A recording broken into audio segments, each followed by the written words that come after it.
आता बातमी आहे भाजपमधल्या नाराजी नाट्यासंदर्भातली। पुण्यामध्ये मुख्यमंत्री फडणवीसांच्या कार्यक्रमादरम्यान भाजपमध्येच नाराजी नाट्य रंगलं। पहिल्या रांगेमध्ये कोण बसणार यावरून भाजप खासदार मेधा कुलकर्णी आणि भाजप आमदार अभिमन्यू पवार यांच्यामध्ये वाद झाला। या वादानंतर मेधा कुलकर्णी यांनी कार्यक्रमातून काढता पाय घेतला। मुख्यमंत्र्यांच्या हस्ते यूपीएससी आणि एमपीएससी उपक्रमात यशस्वी विद्यार्थी आणि त्यांच्या पालकांचा सन्मान सोहळा हा आयोजित करण्यात आलेला। यावेळी अभिमन्यू पवारांनी जातीय भाषेत टीका केल्याचा आरोप मेधा कुलकर्णींनी केलाय। मराठा समाजाचा कार्यक्रम असल्याने तुम्ही पहिल्या रांगेत बसणं बरं दिसत नाही असं अभिमन्यू पवार म्हणाले। असा आरोप मेधा कुलकर्णींनी केला तर अभिमन्यू पवारांनी आरोप फेटाळले। मेधा कुलकर्णींचा काहीतरी गैरसमज झालाय असं ते म्हणाले। मात्र यावरून सत्ताधारी भाजपमध्ये जोरदार वाद रंगल्याचं पाहायला मिळालं। ते मला म्हणत होते की आपण इथे बसा।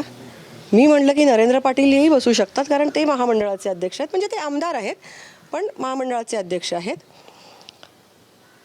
अभिमन्यू पवारांना स्वतःला त्या ठिकाणी बसायचं होतं म्हणून त्यांची खूप धावधाव तिकडे चालली होती की मी बसतो। अधिकारी असं म्हणाले की ह्याच्यानंतर मेधा कुलकर्णीचं नाव येतं, तर ते असं म्हणाले की हा कार्यक्रम मराठा समाजाचा आहे आणि तुम्ही तिथे बसल्यानंतर कॉन्ट्रोवर्सी होईल। ताईंचा गैरसमज झालेला आहे। मी ताईंना एवढंच म्हणलं की नरेंद्र पाटील, अण्णासाहेब पाटील आर्थिक विकास मंडळाचे अध्यक्ष आहेत, ते पुढे बसतील, आपण लोकप्रतिनिधी मागे बसू, आमदार खासदार मागे बसू, एवढंच म्हणलेलं आहे। बाकी ह्या जातीचा वाद नाही, जातीचा विषय नाही, काही नाही, विनाकारण कुठल्याही विषयाला काही भाव द्यायचं काही कारण नाही। अभिमन्यू पवार यांनी सन्माननीय मेधाताई यांना व्यासपीठावरून अक्षरशः बाजूला काढलं आणि हा प्रकार जगानं बघितला।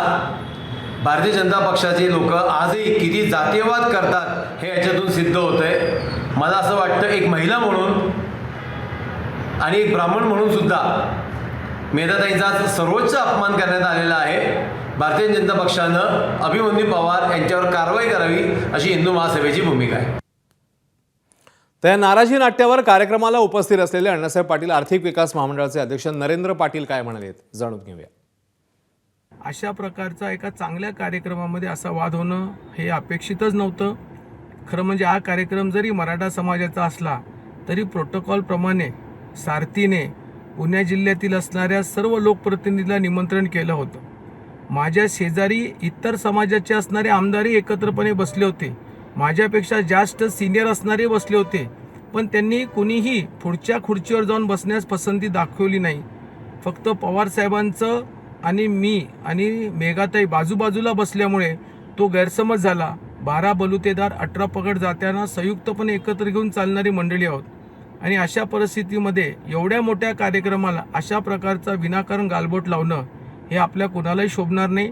कृपया कुणी गैरसमज करून घेऊ नका।